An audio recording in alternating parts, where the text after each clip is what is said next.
हात मागायला तुम्ही रात्रीचे आले, मग आम्हाला आरक्षण लागतं तर तुम्ही वर हात का केले? या सगळ्या गोष्टी करून मराठ्यांना धमकावून तुम्हाला वाटतं आम्ही भिवू का? आणि मग मराठा आरक्षण घेतल्याशिवाय आम्ही शांत राहू का?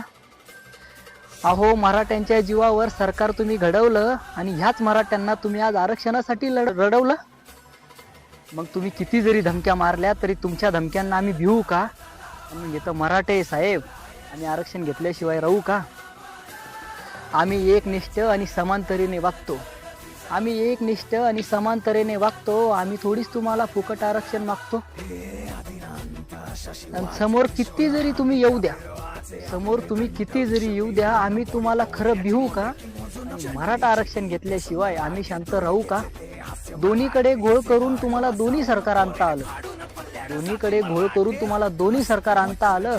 मग आमचं तर हक्काचं होतं ना, का तुम्हाला दिल्लीत